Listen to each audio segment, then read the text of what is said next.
വാർത്തയിലെ സത്യം വാർത്താധിഷ്ഠിത പരിപാടിയിലേക്ക് ഏവർക്കും സ്വാഗതം.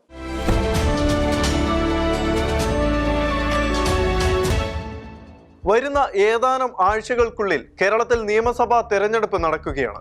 മെയ് മാസത്തിനുള്ളിൽ കേരളമടക്കം 5 സംസ്ഥാനങ്ങളിൽ തെരഞ്ഞെടുപ്പ് പ്രക്രിയകൾ പൂർത്തീകരിക്കണമെന്നുള്ള നിർദ്ദേശമാണ് തെരഞ്ഞെടുപ്പ് കമ്മീഷന്റേതായി പുറത്തു വന്നിരിക്കുന്നത്. ഏതായാലും ഭരണകൂടത്തിന്റെ മേന്മ കൊണ്ട് കേരളത്തിലെ ജനങ്ങളെ വെറുപ്പിന്റെ അങ്ങേയറ്റത്ത് കൊണ്ടെത്തിച്ച ഇടത് ഭരണക്കാർ തൃപ്തരാകാതെ 3ാം ഘട്ടത്തിലേക്ക് കൂടി ഭരണം നീട്ടാൻ പയറ്റുകയാണ്. മറുവശത്ത് അധികാരമില്ലാതെ കഴിച്ചുകൂട്ടിയ കഴിഞ്ഞ 10 വർഷങ്ങളിലെ ഭരണം കയ്യിലില്ലാത്തതിന്റെ എല്ലാത്തരം അസ്വസ്ഥതകളും മാറ്റിയിട്ട് നന്നായിട്ടൊന്ന് ഭരിക്കാൻ തന്ത്രങ്ങളും കുതന്ത്രങ്ങളുമായി പ്രതിപക്ഷവും അധികാരത്തിന്റെ അടുത്ത പ്രദേശത്തൊന്നും എത്താൻ പോകുന്നില്ല എങ്കിലും ഇപ്പോൾ കേരള സമൂഹത്തിൽ തങ്ങൾക്കുള്ള സ്വാധീനങ്ങളെ പരമാവധി മുതലാക്കിക്കൊണ്ട് കഴിയുന്നിടത്തോളം സീറ്റുകൾ പിടിച്ചെടുത്ത് കേരള നിയമസഭയിൽ എങ്ങനെയെങ്കിലും ഒന്ന് കയറിക്കൂടുവാൻ BJPയും കരുനീക്കങ്ങൾ നടത്തിക്കൊണ്ടിരിക്കുകയാണ്.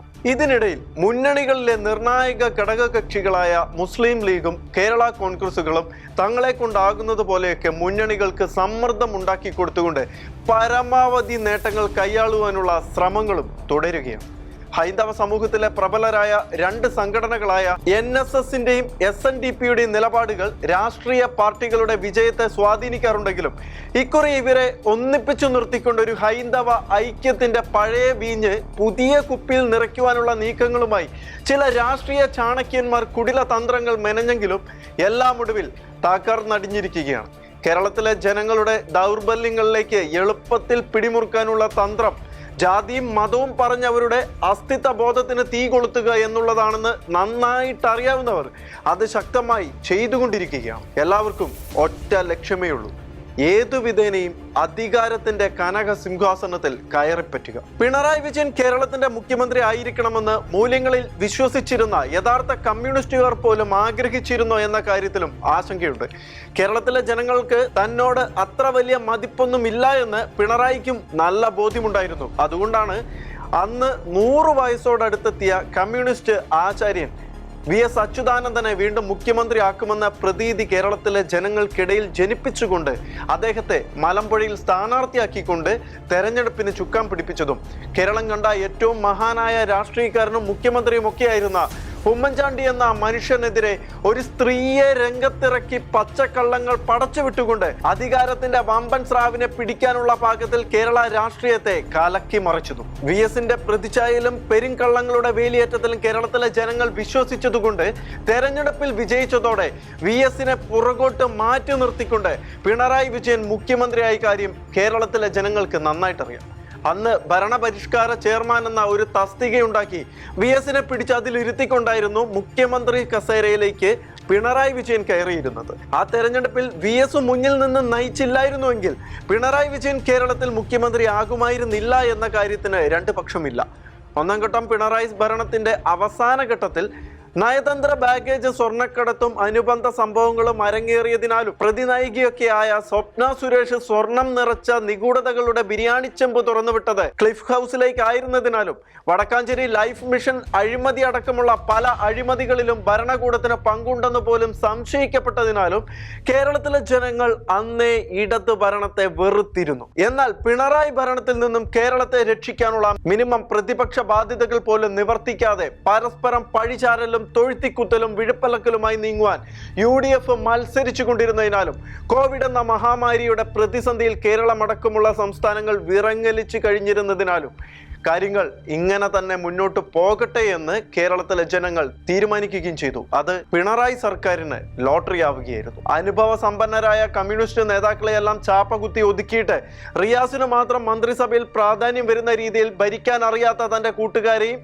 ആജ്ഞാവർത്തികളെയും ഒക്കെ മന്ത്രിമാരാക്കിക്കൊണ്ട് 2ാം ഘട്ടം ഭരണം തുടരുകയായിരുന്നു. പിണറായി ചരിത്രം 2ാം ഘട്ടം അവസാനിക്കാൻ ഏതാനും ദിവസങ്ങൾ മാത്രം ബാക്കി നിൽക്കെ കേരളത്തിലെ ജനങ്ങൾ അരക്ഷിതാവസ്ഥയുടെ പരകോടിയിൽ എത്തി നിൽക്കുകയാണ്.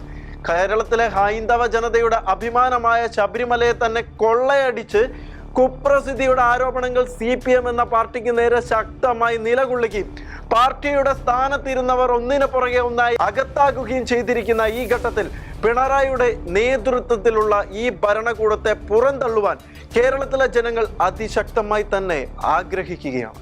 എന്നാൽ ഹിന്ദുക്കളുടെയും മുസ്ലിമുകളുടെയും ഇടയിൽ കൃത്യമായി ധ്രുവീകരണം ഉണ്ടാക്കിക്കൊണ്ട് ഹിന്ദു വോട്ടുകളെ ഏകീകരിക്കുവാനുള്ള ശക്തമായ നീക്കത്തിലാണ് ഇപ്പോൾ CPM-കൾ. മന്ത്രിമാരെയും മറ്റും രംഗത്തിറക്കിക്കൊണ്ടാണ് ആ നീക്കത്തിന് ആക്കം കൂട്ടുന്ന വർഗീയ കുത്തിത്തിരിപ്പുകൾ നടത്തിക്കൊണ്ടിരിക്കുന്നത്. ഈ കണ്ട കാലം അത്രയും പിണറായി സർക്കാരിനെ താങ്ങി നിർത്തിയിരുന്ന മുസ്ലിം വോട്ട് ബാങ്കുകൾ പിണങ്ങിയിരിക്കുന്നുവെന്ന് തിരിച്ചറിഞ്ഞ പിണറായിസ്റ്റുകൾ ഇപ്പോൾ നടത്തിക്കൊണ്ടിരിക്കുന്ന പ്രചരണം CPM ഭരണത്തിൽ നിന്ന് പോയാൽ കേരളത്തിൽ സംഭവിക്കാൻ പോകുന്നത് മുസ്ലിം ഭരണമായിരിക്കുമെന്നും കോൺഗ്രസിനെ നോക്കുകുത്തികളാക്കി നിർത്തിക്കൊണ്ട് മുസ്ലിം ലീഗായിരിക്കും കേരളത്തെ ഭരിക്കാൻ പോകുന്നതും അത് തടയാൻ ഹൈന്ദവർ ഒന്നിച്ചു നിൽക്കണമെന്നുമാണ്. കേരളത്തിലെ ഹൈന്ദവ സമൂഹത്തെ ഇളക്കി വിടുന്ന തരത്തിലുള്ള ഈ പ്രചാരണം CPM-കാർ ഇപ്പോഴാണ് ഒരു തുറുപ്പ് ചീട്ടാക്കി പുറത്തെടുത്തതെങ്കിലും അതൊരു പച്ച പരമാർത്ഥം തന്നെയാണ്. UDF ജയിച്ചാൽ 5 മന്ത്രിസ്ഥാനവും വേണ്ടി വന്നാൽ ഉപമുഖ്യമന്ത്രി സ്ഥാനം വരെ ലീഗിന് കൊടുക്കുവാൻ കോൺഗ്രസ് നിർബന്ധിതരായേക്കാം. മുഖ്യമന്ത്രിയാകുന്നത് സതീശനായാലും രമേശ് ചെന്നിത്തലയായാലും തക്ക സമയത്ത് കേന്ദ്രത്തിൽ നിന്നും കെട്ടിയിറങ്ങാൻ ഒരുങ്ങുന്ന വേണുഗോപാൽ ആയാലും അവരെ നേരെ ചൊവ്വയൊന്ന് ഭരിക്കുവാനോ സ്വാതന്ത്ര്യത്തോടെ തീരുമാനമെടുക്കുവാനോ ഒന്നും ചില ശക്തികൾ സമ്മതിക്കാനും പോകുന്നില്ല എന്ന കാര്യത്തിന് തെല്ലും സംശയം വേണ്ട. അതിന് വ്യക്തമായ തെളിവാണ് UDF അധികാരത്തിൽ വരുന്നുണ്ടെങ്കിൽ അത് മുസ്ലിം സമുദായത്തിന് വികസനവും വിശാലതയും ഉണ്ടാക്കി തരുവാനായിരിക്കണമെന്നും അതിന് പറ്റില്ല എങ്കിൽ അതിന് മെനക്കെടരുതെന്നുള്ള മുസ്ലിം ലീഗ് നേതാവ് KM ഷാജിയുടെ പ്രസ്താവന. മതമല്ല മതമല്ല മതമല്ല വ്രതം എന്നാ കേട്ടോ, ഞങ്ങൾക്ക് മതമാണ് മതമാണ് മതമാണ് വ്രതം, അത് ഞങ്ങളുടെ ഐഡന്റിറ്റിയാണ്. ബാക്കി എല്ലാവർക്കും മതമല്ലേ, ബാക്കി എല്ലാവർക്കും അവന്റെ സ്വത്വബോധമാവാം. എന്നാൽ കൊക്കിലെ ശ്വാസം നിലക്കുന്നവരെ മതം തന്നെയാണ് ഞങ്ങളുടെ വിശ്വാസത്തിന്റെ അകക്കാമ്പ്. ഞങ്ങളെ മനുഷ്യരാക്കിയത് മതമാണ്. ഞങ്ങളെ ഈ ലോകത്തിന്റെ മുമ്പിലേക്ക് മനുഷ്യനാക്കി വളർത്തിയെടുത്തത് ഞങ്ങളുടെ വിശ്വാസമാണ്. KM ഷാജിയുടെ ഈ വാക്കുകൾ കൂടാതെ വേറെയും വിവാദ പ്രസ്താവനകൾ നടത്തിയിട്ടുണ്ടെന്ന കാര്യം മറക്കാനാവില്ല. മതത്തിന്റെ പേരിൽ അറിയപ്പെടുന്ന ഒരു പാർട്ടി ജനങ്ങളുടെ മുൻപിൽ മതേതര പാർട്ടിയാകുന്നത് പോലുള്ള അത്ഭുതം മുസ്ലിം ലീഗിൽ മാത്രം ദർശിക്കാൻ കഴിയുന്ന ഒന്നാണ്. എന്നാൽ മതേതര നിലപാടുകൾ കൈക്കൊണ്ടിരുന്ന ലീഗ് നേതാക്കളെയും കേരളത്തിലെ ജനത കണ്ടിട്ടുണ്ട്. എന്നാൽ മതമാണ് തങ്ങൾക്ക് വലുതെന്നും മതമാണ് തങ്ങളുടെ ഐഡന്റിറ്റി എന്നും ഇതേ KM ഷാജി വിളിച്ചു കൂവണമെങ്കിൽ അത് മുസ്ലിം ലീഗിന്റെ അകത്തളങ്ങളിൽ കൈക്കൊണ്ടിട്ടുള്ള തീരുമാനങ്ങൾ തന്നെയായിരിക്കണം. ഇക്കാരണങ്ങളൊക്കെ കൊണ്ട് CPM-കാർ ഇപ്പോൾ നടത്തിക്കൊണ്ടിരിക്കുന്ന വർഗീയ ധ്രുവീകരണ തള്ളുകളെ തീരെ അങ്ങ് തള്ളിക്കളയാനാകില്ല. പിന്നെ CPM ഇങ്ങനൊക്കെ തള്ളി മറിക്കുന്നുണ്ടെങ്കിലോ മാന്യമായ ഭൂരിപക്ഷത്തിൽ UDF ജയിച്ചില്ല എങ്കിൽ മുസ്ലിം ലീഗ് LDF-ലേക്ക് ചാടുക തന്നെ ചെയ്തേക്കാം. കാരണം അധികാരമില്ലാതെ 10 വർഷങ്ങൾ കഴിഞ്ഞ ലീഗിന് ഇനി അധികാരമില്ലാതെ ഒരടി മുന്നോട്ട് വയ്ക്കാൻ പറ്റുകയില്ല. അങ്ങനെ വന്നാൽ ഇപ്പോൾ പറഞ്ഞതൊക്കെയും CPM വിഴുങ്ങുകയും അനിവാര്യമായാൽ ഉപമുഖ്യമന്ത്രി സ്ഥാനം തന്നെ തളികയിൽ വെച്ച് ലീഗിന് കൊടുക്കുകയും ചെയ്യും. അതായത് മുഹമ്മദ് റിയാസ് മുഖ്യമന്ത്രിയും കുഞ്ഞാലിക്കുട്ടി ഉപമുഖ്യമന്ത്രിയുമായിരിക്കുന്ന ഒരു വല്ലാത്ത കാലം. അത്തരത്തിലൊന്ന് സ്വപ്നം കാണുന്നവർ ഇവിടെയും അവിടെയും ഒക്കെ ഉണ്ടെന്നുള്ള കാര്യം കേരളത്തിലെ നിഷ്പക്ഷ സമൂഹം അറിഞ്ഞിരിക്കണം.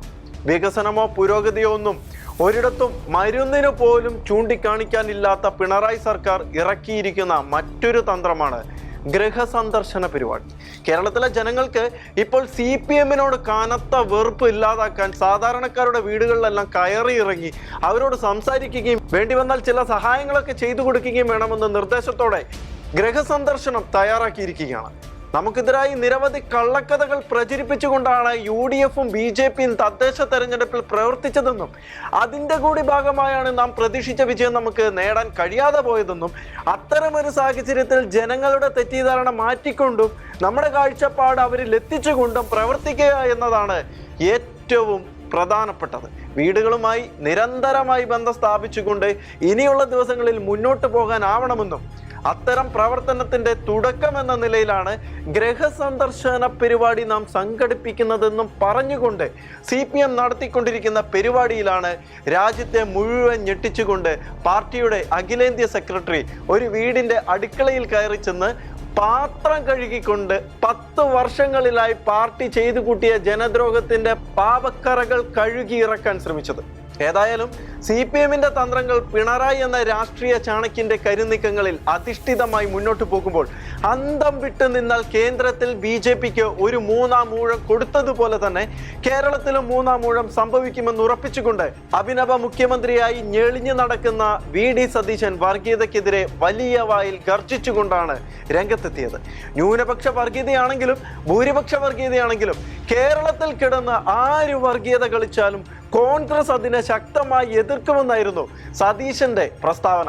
കേൾക്കുമ്പോൾ അല്പം ആവേശം തോന്നുമെങ്കിലും സതീശൻ എന്ത് നല്ല മതേതര പുണ്യാത്മാവാണെന്ന് തെറ്റിദ്ധരിക്കുകയും ചെയ്യുമെങ്കിലും സതീശന്റെ വാക്കും പ്രവൃത്തിയും കടലും കടലാസും പോലെ അമ്പെ വേർപെട്ട് നിൽക്കുകയാണെന്ന് പറയാതെ തരമില്ല. ഈ മതേതര കസർത്തുകൾ കൊടുമ്പിരി കൊണ്ടിരിക്കുമ്പോൾ വകതിരിവില്ലാത്ത ഒരു മാധ്യമ പ്രവർത്തകൻ ചോദിച്ചത്, വർഗീയതയ്ക്കെതിരെ ഇത്ര ശക്തമായ നിലപാടെടുക്കുന്ന നിങ്ങൾ ലോകോത്തര വർഗീയവാദികളായ ജമാഅത്തെ ഇസ്ലാമിയുടെ വോട്ട് വാങ്ങിയില്ലേ എന്ന് ചോദിച്ചതോടെ സതീശൻ അടവടലം പെടുകയായിരുന്നു. പതിവ് പോലെ തന്നെ ജമാഅത്തെ ഇസ്ലാമി വർഗീയവാദികളല്ല എന്നും അവർ മതരാഷ്ട്രവാദമൊക്കെ ഉപേക്ഷിച്ചെന്നുമുള്ള പല്ലവി പാടാനുള്ള ശ്രമവും സതീശൻ നടത്തി. മുൻപ് ഉപതെരഞ്ഞെടുപ്പ് നടക്കുന്ന തൃക്കാക്കരയിലും പുതുപ്പള്ളിയിലും UDF-ന്റെ സീറ്റുകൾ നിലനിർത്തിയപ്പോൾ CPM-ന്റെ സീറ്റായിരുന്ന നിലമ്പൂർ പിടിച്ചെടുക്കുവാൻ അവിടുത്തെ ഉപതെരഞ്ഞെടുപ്പിൽ ഇറങ്ങിയ സതീശൻ ജമാഅത്തെ ഇസ്ലാമി എന്ന തീവ്ര വർഗീയവാദികളുടെ വോട്ടിന് വേണ്ടി പ്രഖ്യാപിച്ചത് അവർ പണ്ടത്തേതുപോലെയൊന്നുമല്ല, ഇപ്പോൾ മതരാഷ്ട്രീയ വർഗീയവാദങ്ങളൊക്കെ ഉപേക്ഷിച്ച് മാന്യന്മാരായി എന്നായിരുന്നു. സതീശൻ ജമാഅത്തെ ഇസ്ലാമിയെ വെള്ളപൂശിയില്ല എങ്കിലും അൻവറിനേക്കാളും സ്വരാജിനേക്കാളും ഒക്കെ നിലമ്പൂരുകാർക്ക് ഏറെ പ്രിയപ്പെട്ട ഷൗക്കത്ത് അവിടെ നിസാരമായി ജയിക്കുകയായിരുന്നു. എന്നാൽ നിലമ്പൂരിന് പിന്നാലെ തദ്ദേശ തെരഞ്ഞെടുപ്പ് വന്നപ്പോൾ കോൺഗ്രസ് നേതൃത്വം ജമാഅത്തെ ഇസ്ലാമി വെൽഫെയർ ബാന്ധവത്തെ കൂടുതൽ ശക്തമാക്കി. എന്നാൽ പിന്നാലെ രംഗത്തിറങ്ങിയ ഇസ്ലാമിക പണ്ഡിത സഭയായ സമസ്ത കഠിനമായ ഭാഷയിൽ ജമാഅത്തെ ഇസ്ലാമിക്ക് ഭ്രഷ്ട് കൽപ്പിച്ചു. എന്നാൽ സതീശൻ വീണ്ടും അവരെ കെട്ടിപ്പുണരുകയും കോഴിക്കോട് മലപ്പുറം ജില്ലകളിൽ അവരുടെ പാർട്ടിയായ വെൽഫെയറുകാർക്ക് സീറ്റുകൾ വാരി കോരിക്കൊടുക്കുകയും ചെയ്തു. ഇന്ത്യയുടെ മോചനം ഇസ്ലാമിലൂടെ എന്ന വർഗീയ ആപ്തവാക്യം ഫ്ലെക്സിലും പോസ്റ്ററിലുമെല്ലാം പതിപ്പിച്ചുകൊണ്ട് ജമാഅത്തെ ഇസ്ലാമിയുടെ വെൽഫെയറുകൾ തങ്ങളുടെ നേറ്റിവിറ്റി വെളിപ്പെടുത്തുകയും ചെയ്തു. തദ്ദേശ തെരഞ്ഞെടുപ്പിൽ തെറ്റില്ലാത്ത ജയം കരസ്ഥമാക്കിയ UDF-ന് നിയമസഭാ തെരഞ്ഞെടുപ്പ് കൂടുതൽ എളുപ്പമാക്കുവാൻ ബംഗ്ലാദേശ് എന്ന ഇസ്ലാമിക രാജ്യത്ത് പോലും നിരോധിക്കപ്പെട്ടിരുന്ന ജമാഅത്തെ ഇസ്ലാമികളെ 2 മുഴം മുന്നേ സുഖിപ്പിക്കാൻ ഇറങ്ങിയ സതീശനെ ആകപ്പാടെ വെട്ടിലാക്കിക്കൊണ്ടാണ് ജമാഅത്തെ ഇസ്ലാമിയുടെ നേതാവായ മുഹമ്മദ് കാരക്കുന്ന് ഫേസ്ബുക്ക് പോസ്റ്റുമായി രംഗത്തെത്തിയത്. ജമാഅത്തെ ഇസ്ലാമികൾ മതരാഷ്ട്രവാദം ഉപേക്ഷിച്ചിട്ടില്ല എന്ന് വ്യക്തമാക്കിക്കൊണ്ട് മൂപ്പര് പണ്ട് നടത്തിയ ഒരു പ്രസംഗത്തിന് അടിവരയിട്ടുകൊണ്ട് കാര്യങ്ങൾ തുറന്ന് വ്യക്തമാക്കിയ കാരക്കുന്ന് സതീശനെ അക്ഷരാർത്ഥത്തിൽ തള്ളി പറയുകയായിരുന്നു. ഈ പ്രതിസന്ധിയിൽപ്പെട്ട് നിൽക്കുന്നതിനിടയിലാണ് SNDP നേതാവായ വെള്ളപ്പള്ളി നടേശൻ സതീശനെതിരെ പ്രസ്താവനയുമായി രംഗത്തെത്തുന്നത്. വെള്ളാപ്പള്ളി സതീശനെ വലിച്ചു കീറുന്ന വാക്കുകളുമായി രംഗത്ത് വന്നപ്പോൾ അതിനെതിരെ പൊട്ടിത്തെറിച്ചാണ് സതീശൻ ന്യൂനപക്ഷ ഭൂരിപക്ഷ വർഗീയതയിലേക്ക് ചാടിയത്. അതോടെ വെള്ളാപ്പള്ളിക്കൊപ്പം കൂടിയ NSS നേതാവ് സുകുമാരൻ നായരും സതീശനെതിരെ ആഞ്ഞടിച്ചു. സത്യത്തിൽ ഹൈന്ദവ സമൂഹത്തെ ആകമാനം കോൺഗ്രസിനെതിരെ തിരിച്ചുകൊണ്ട് അവരെ CPM-നൊപ്പം നിർത്തുവാനുള്ള പിണറായിസ്റ്റ് ബുദ്ധിയായിരുന്നു ഇതിന്റെ പിന്നിൽ കളിച്ചത്. ആ തന്ത്രം BJP-ക്കെതിരെ ചെന്ന് കൊള്ളുമെന്ന് പിണറായി കണക്ക് കൂട്ടുകയും ചെയ്തു. അത് അങ്ങനെ തന്നെ സംഭവിക്കുകയും ചെയ്തു. വെള്ളാപ്പള്ളിക്കെതിരെ വല്ലതും മിണ്ടിയാൽ സമുദായ വിരോധിയായി മാറാനുള്ള സാധ്യത മുന്നിൽ കണ്ടുകൊണ്ട് സതീശൻ അമ്പെ മൗനം ദീക്ഷിക്കേണ്ടതായി വരികയായിരുന്നു. കാര്യങ്ങൾ എന്തെല്ലാമായാലും കേരളത്തിലെ ജനങ്ങളുടെ ഇത്തവണത്തെ പ്രതീക്ഷ കോൺഗ്രസ് പാർട്ടി തന്നെയാണ്. കാരണം 5 വർഷം കൂടെ കിട്ടിയാൽ പിണറായിയും കൂട്ടരും കേരളത്തെ പൂർണ്ണമായും ഇല്ലാതാക്കുമെന്നത് തന്നെയാണ് അതിൻ്റെ പ്രധാനപ്പെട്ട ഒരു കാരണം. ഒരു നിർണായക ഘട്ടത്തിൽ അച്യുതമേനോന്റെ നേതൃത്വത്തിലുള്ള സർക്കാരിന് കേരളത്തിൽ തുടർച്ചയായി ഭരിക്കുവാനുള്ള സാവകാശം കേരളത്തിലെ ജനങ്ങൾ നൽകിയിരുന്നുവെങ്കിലും പിന്നീട് അങ്ങോട്ട് ഇടതർക്കും വലതർക്കും മാറി മാറി അവസരങ്ങൾ നൽകുകയായിരുന്നു കേരളത്തിന്റെ പതിവ്. അതിന് കഴിഞ്ഞ തവണ മാറ്റം വരാൻ ഒറ്റ കാരണമേ ഉണ്ടായിരുന്നുള്ളൂ, അത് കോവിഡ് മഹാമാരി തന്നെയായിരുന്നു. അതുകൊണ്ട് കേരളത്തിലെ ജനങ്ങൾ ഇക്കുറി കോൺഗ്രസ് പാർട്ടിയിൽ തന്നെ പ്രതീക്ഷ അർപ്പിച്ചിരിക്കുകയാണ്. കോൺഗ്രസ് അധികാരത്തിൽ വന്നാൽ എന്തൊക്കെ സംഭവിക്കുമെന്നത് പകൽ പോലെ വ്യക്തമാണ്. എങ്കിലും കോൺഗ്രസ് തന്നെ അധികാരത്തിൽ വരട്ടെ എന്ന് കരുതുന്നവരാണ് ഏറെ. ഉപതെരഞ്ഞെടുപ്പ് ഫലങ്ങളും തദ്ദേശ തെരഞ്ഞെടുപ്പ് ഫലവും അത് തന്നെയാണ് സൂചിപ്പിക്കുന്നത്. എന്നാൽ മുൻ വർഷത്തെക്കാളും മികച്ച പ്രകടനങ്ങൾ BJPയുടെ സൈഡിൽ നിന്നും ഉണ്ടായേക്കാം. എങ്കിലും കേരളത്തിൽ BJP അധികാരത്തിലെത്തുമെന്ന് അവർ പോലും പ്രതീക്ഷിക്കുന്നില്ല. അതുകൊണ്ട് തന്നെ കോൺഗ്രസ് പാർട്ടിക്കുള്ള വോട്ടുകൾ പിളർന്ന് വീണ്ടും ഒരു ഇടതു ഭരണം ഉണ്ടാകാതിരിക്കാനുള്ള ചിന്തകളും തീവ്രമാണ്. മുനമ്പം, JB കോശി കമ്മീഷൻ അടക്കമുള്ള വിഷയങ്ങളിൽ ഇടതരും വലതരും ഒരേപോലെ ക്രൈസ്തവ സമൂഹത്തോട് കാട്ടിയത് കടുത്ത അവഗണന തന്നെയാണ്. കാര്യങ്ങൾ ഇങ്ങനെയൊക്കെ നീങ്ങുന്നതിനിടയിലാണ് കേരളത്തിലെ വികസന രാഷ്ട്രീയത്തിന് നിർണായകമായ നീക്കങ്ങൾ നടത്തി വിജയിച്ച 2020 എന്ന രാഷ്ട്രീയ പാർട്ടി BJPയുമായി കൂടിച്ചേർന്ന് പുതിയ ശക്തിയായി മാറുന്നു എന്നുള്ള വാർത്തകൾ പുറത്തേക്ക് വന്നത്. ജനങ്ങൾക്ക് ഏറെ പ്രയോജനപ്രദമായി നിലകൊണ്ട 2020യെ ഇല്ലാതാക്കാൻ കോൺഗ്രസും കമ്മ്യൂണിസ്റ്റ് പാർട്ടിയും ഒന്നിച്ചു നിന്നപ്പോൾ നേരിയ പതർച്ച നേരിട്ട 2020 BJPയുടെ ഘടകകക്ഷിയായി ചേരുകയായിരുന്നു. BJP പ്രസിഡന്റ് രാജീവ് ചന്ദ്രശേഖറിനൊപ്പം നടത്തിയ ചർച്ചയിൽ തീരുമാനം വ്യക്തമാക്കിയ 2020 നേതാവ് സാബു ജേക്കബ് അടുത്ത ദിവസം തലസ്ഥാനത്തെത്തിയ പ്രധാനമന്ത്രി നരേന്ദ്രമോദിയിൽ നിന്നും ബാറ്റൺ ഏറ്റുവാങ്ങിക്കൊണ്ട് BJPയുടെ ഭാഗമായി മാറി. വിദ്യാസമ്പന്നരായ കേരളത്തിലെ വരും തലമുറയുടെയും പ്രൊഫഷണലുകളുടെയും ഒക്കെ പിൻബലത്തിൽ ശക്തമായ നീക്കം നടത്തുകയും ചെയ്യുമെന്ന് വ്യക്തമാണ്. ഈ നീക്കങ്ങൾക്കൊക്കെ ചുക്കാൻ പിടിച്ചുകൊണ്ട് വിശ്വപൗരനും കേരളത്തിലെ മുഖ്യമന്ത്രി ആയിരിക്കണമെന്ന് ഏവരും ആഗ്രഹിക്കുകയും ചെയ്യുന്ന സാക്ഷാൽ ശശി തരൂരിന്റെ നിശബ്ദമായ സാന്നിധ്യവുമുണ്ട്. ജനോപകാരപ്രദമായ പ്രവർത്തനങ്ങൾ ചെയ്യേണ്ടതിന് തികച്ചും നിസ്വാർത്ഥമായ എറണാകുളം ജില്ലയിലെ കിഴക്കമ്പലത്ത് ലാഭേച്ഛയില്ലാതെ പ്രവർത്തിക്കുന്ന ഒരു സംഘടനയായിരുന്നു 2020. 2010 കാലഘട്ടത്തിലാണ് അത് രൂപീകരിക്കപ്പെട്ടതെങ്കിലും രാഷ്ട്രീയ പാർട്ടി എന്ന നിലയിൽ അവർ മുന്നോട്ട് വന്നത് 2015 കാലഘട്ടത്തിലായിരുന്നു. ഇവരുടെ പ്രധാന ലക്ഷ്യം 2020-നകം കേരളത്തിലെ മികച്ച ഗ്രാമപഞ്ചായത്തായി കിഴക്കമ്പലം ഗ്രാമപഞ്ചായത്തിനെ മാറ്റുക എന്നത് തന്നെയായിരുന്നു. 2015 തദ്ദേശ സ്വയംഭരണ തെരഞ്ഞെടുപ്പിൽ വിജയിച്ചതോടെ കേരള സംസ്ഥാനത്തെ ആദ്യത്തെ കോർപ്പറേറ്റ് ഭരണം നടത്തുന്ന പട്ടണം എന്ന രീതിയിലേക്ക് ഈ സംഘടന കിഴക്കമ്പലത്തെ മാറ്റി. 2020 മുഴുവന്നൂർ, ഐക്യനാട്, കുന്നത്തുനാട് എന്നീ പഞ്ചായത്തുകളിലെ ഭരണവും ഇവർ നേടി. ഇവർ ഭരിക്കുന്ന മേഖലകളിലെ ജനങ്ങളുടെ എല്ലാത്തരം അടിസ്ഥാന ആവശ്യങ്ങളിലും അതിശക്തമായി തന്നെ ഇടപെട്ട് വേണ്ടത് ചെയ്യുന്ന 2020യുടെ വികസന മാനദണ്ഡങ്ങളും മാതൃകകളും നിശ്ചയമായും ഒരു രാജ്യത്തിന് മുതൽക്കൂട്ട് തന്നെയാണ്. കിഴക്കമ്പലത്തെ ജനങ്ങൾക്ക് കുടിവെള്ളം നൽകുന്നതിലും ടോയ്ലറ്റുകൾ നിർമ്മിക്കുന്നതിലും വീടുകൾ നന്നാക്കുന്നതിലും ശസ്ത്രക്രിയകളും വിവാഹങ്ങളും സ്പോൺസർ ചെയ്യുന്നതിലും ആരാധനാലയങ്ങൾ പണിയുക, വിത്തുകളും കാർഷിക ഉൽപ്പന്നങ്ങളും ഉപകരണങ്ങളും സംഭാവന ചെയ്യുക എന്നീ കാര്യങ്ങളിലുമൊക്കെ ശക്തമായ ഇടപെടലുകളാണ് 2020 നടത്തിയിട്ടുള്ളത്. നിത്യോപയോഗ സാധനങ്ങളും പച്ചക്കറികളും പലചരക്ക് സാധനങ്ങളും മാർക്കറ്റ് വിലയ്ക്ക് വിതരണം ചെയ്യുന്ന ഇവരുടെ കടയിൽ നിന്നും 7000-ഓളം കുടുംബങ്ങൾ പതിവായി വമ്പിച്ച വിലക്കുറവിൽ മാർക്കറ്റ് സന്ദർശിച്ച് വിഭവങ്ങൾ വാങ്ങുകയാണ്. കിഴക്കമ്പലത്തെ മദ്യവിമുക്ത ഗ്രാമമാക്കുകയെന്നത് 2020 വാഗ്ദാനം ചെയ്ത ഒരു കാര്യമാണ്. 2015 നവംബറിൽ നടന്ന തെരഞ്ഞെടുപ്പ് പ്രചാരണ വേളയിൽ സംഘടനാ തെരഞ്ഞെടുപ്പ് പ്രചാരണം ഇതായിരുന്നു. ഈ പ്രദേശത്ത് ലഭ്യമായ ഒരേ ഒരു മദ്യശാല അടച്ചുകൊണ്ട് സംഘടന വാക്കുപാലിച്ചു. വിലക്കുറവിൽ മരുന്നുകൾ ലഭ്യമാക്കേണ്ടതിന് മെഡിക്കൽ സ്റ്റോറുകളുമൊക്കെ സ്ഥാപിച്ച 2020 കേരളത്തിലെ ജനങ്ങൾ അത്യന്താപേക്ഷിതമായ വികസനങ്ങൾ നടപ്പിലാക്കേണ്ടതിനുള്ള രൂപരേഖ തയ്യാറാക്കുകയും അത് പ്രധാനമന്ത്രി നരേന്ദ്രമോദിക്ക് കൈമാറുകയും ചെയ്തിട്ടുണ്ട്. അതിൽ പുതിയ മുല്ലപ്പെരിയാർ അണക്കെട്ട്, 5000 രൂപ പെൻഷൻ, അങ്ങനെ പലവിധ കാര്യങ്ങളും അടങ്ങിയിട്ടുണ്ട്. അതുകൊണ്ട് തന്നെ NDAക്കൊപ്പം ചേർന്നുള്ള 2020യുടെ പ്രവർത്തനം വലിയ പ്രതീക്ഷ തന്നെയാണ് നൽകുന്നത്. കേരളത്തിലെ ക്രൈസ്തവ സമൂഹത്തിന്റെ തീരുമാനങ്ങളും ഈ സഖ്യത്തെ ശക്തമായി സ്വാധീനിക്കുമെന്ന് ഉറപ്പാണ്. ഇത്തരത്തിലൊരു തീരുമാനം കൈക്കൊള്ളുമ്പോൾ BJP അക്കാര്യം കൂടി മുന്നിൽ കണ്ടുകൊണ്ടായിരിക്കണം ഇതുപോലെയൊരു നിലപാടിലേക്ക് കടന്നിരിക്കുന്നത്.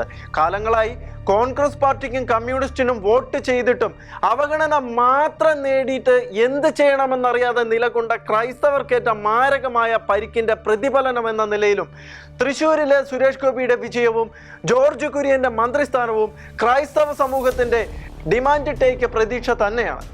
ഇക്കാര്യങ്ങൾ എങ്ങനെയൊക്കെയാണെങ്കിലും ഛത്തീസ്ഗഡ് അടക്കമുള്ള നോർത്ത് ഇന്ത്യയുടെ വിവിധ ഭാഗങ്ങളിൽ ക്രൈസ്തവ സഭകൾക്കും കന്യാസ്ത്രീകൾക്കും വൈദികർക്കും പാസ്റ്റർമാർക്കുമെതിരെ തീവ്ര ഹൈന്ദവ സംഘടനകൾ അതിശക്തമായി അഴിച്ചുവിടുന്ന ആക്രമണങ്ങളാലും പ്രസ്തുത സംഭവങ്ങളുമായി BJPക്ക് നേരിട്ട് ബന്ധമൊന്നും ആരോപിക്കാൻ സാധിക്കില്ല എങ്കിലും BJPയുടെ ഭരണത്തിൽ ബജറംഗ് ദൾ അടക്കമുള്ള സംഘപരിവാർ സംഘടനകൾ അഴിഞ്ഞാടുമ്പോൾ അവരെ ശാസിക്കാനോ നിലയ്ക്ക് നിർത്തുവാനോ വേണ്ട നടപടികൾ കൈക്കൊള്ളുവാൻ BJP കേന്ദ്ര നേതൃത്വം തയ്യാറാവാതെ മൗനാനുവാദം നൽകുന്നത് ക്രൈസ്തവ സമൂഹത്തിന് കടുത്ത ആശങ്കയായി മാറിയിട്ടുണ്ട്. ആരെയും ദ്രോഹിക്കാതെ രാജ്യത്തിന്റെ നിയമങ്ങൾ കൃത്യമായി പാലിച്ചുകൊണ്ട് നിലകൊള്ളുന്ന ക്രൈസ്തവ സമൂഹത്തിന്റെ മതപരമായ ആശങ്കകൾ പരിഹരിക്കാതെ BJPക്ക് ക്രൈസ്തവരുടെ ഇടയിൽ വലിയ തോതിലുള്ള മുന്നേറ്റത്തിന് സാധ്യത കുറവാണ്. BJPയെ സംബന്ധിച്ചിടത്തോളം ദേശീയതയിലൂന്നിയുള്ള വികസനവും തീവ്രവാദത്തോടുള്ള കടുത്ത നിലപാടും ശക്തമായ ധാർമ്മിക നിലപാടുകളും കേരളത്തിലെ രാജീവ് ചന്ദ്രശേഖറിന്റെ നേതൃത്വവും പ്ലസ് പോയിന്റുകളാണെങ്കിൽ പോലും ക്രൈസ്തവ സമൂഹത്തിന്റെ വിശ്വാസമാകമാനം ആർജിക്കേണ്ടത് പ്രധാനമാണ്. അതിന് നോർത്ത് ഇന്ത്യയിലും സൗത്തിലും ഒരേ മുഖമായിരിക്കണം. ഏതായാലും കേരളത്തിലെ 3 മുന്നണികളും തെരഞ്ഞെടുപ്പ് തന്ത്രങ്ങൾ മെനഞ്ഞുകൊണ്ടിരിക്കുകയാണ്. തെരഞ്ഞെടുപ്പിന് ഇനിയും 3 മാസം അവശേഷിക്കുന്നുമുണ്ട്. ഈ 3 മാസത്തിൽ വോട്ടർ മനസ്സുകളെ സ്വാധീനിക്കുന്ന വമ്പൻ ട്വിസ്റ്റുകൾക്ക് സാധ്യതകളുമുണ്ട്. എങ്ങനെ നോക്കിയാലും ക്രൈസ്തവ സമൂഹം കൈക്കൊള്ളുന്ന നിർണായകമായ തീരുമാനം വരുന്ന നിയമസഭാ തെരഞ്ഞെടുപ്പിനെ ശക്തമായി തന്നെ സ്വാധീനിക്കും.